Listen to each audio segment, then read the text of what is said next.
Voilà, chers élèves, donc la vidéo elle est terminée avant que j'ai pu la terminer, avant que j'ai pu terminer cette facture. Donc on va la finir relativement rapidement. Donc cette vidéo. Donc là j'ai la quantité en fait qui est euh, que je devrais définir par l'utilisateur. Donc ici le prix facturé c'est une simple recherche V. Donc en fait ça serait la quantité fois donc le prix facturé.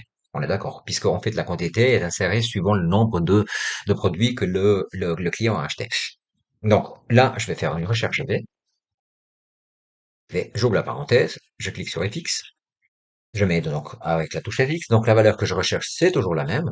La table matrice, c'est toujours la même, donc celle-ci, F4, je bloque.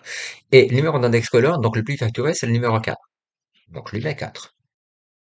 Donc là, normalement, j'ai 0 parce que j'ai rien dans la quantité, mais si je mets 1, j'aurai 90. Si j'aurai 2, ben, il va multiplier.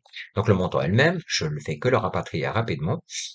Et ici, il me donne une information. Donc, il me dit, si le total de la facture est inférieur à 500, on accorde aucun escompte. Si la totale de la facture est supérieure à 500, mais inférieure à 1000, on accorde un escompte de 5%. Si le total est supérieur à 1000, on accorde un escompte de 10%. Donc, on a un double si. Commençons par un simple si. Donc, si, simplement, si.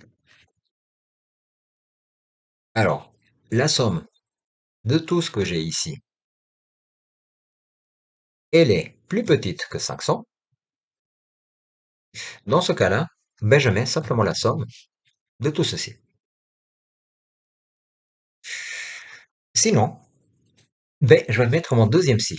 Et là, je vais lui dire, si la somme de tout ceci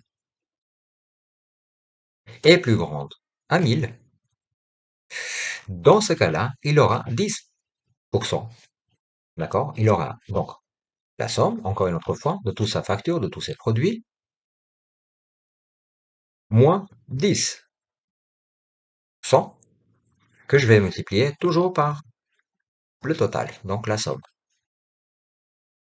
Dans le cas contraire, point virgule, ben j'aurai, ce qui me reste, c'est la tranche entre 500 et 1000, puisque les autres, je les ai couverts avec ma formule. Donc j'aurai la somme de tout ceci. Donc je reviens ici, puisque c'est devenu un peu long comme formule.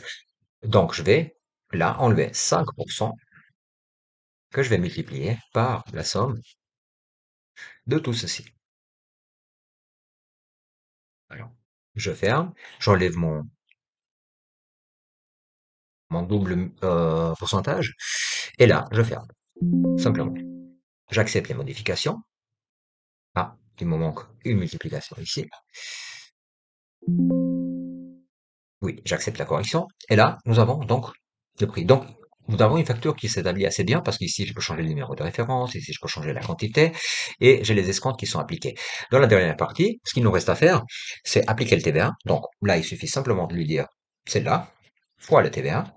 Donc là, ça me donne le 7% donc, de mon montant auquel je vais ajouter quand même le prix. Et là, vous avez le prix plus le TVA. Voilà.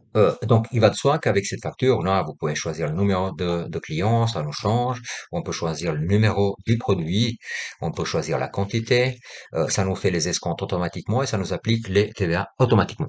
Donc, là, je vais m'arrêter avec cette deuxième vidéo puisqu'en fait, les prochaines minutes ne vont pas suffire pour pouvoir couvrir le deuxième exercice. Donc, vous aurez trois vidéos, mais avec ces trois vidéos, vous couvrez toute la recherche V. Donc, qui vous est demandé pour l'examen de CFC de que vous devez faire bientôt. Voilà.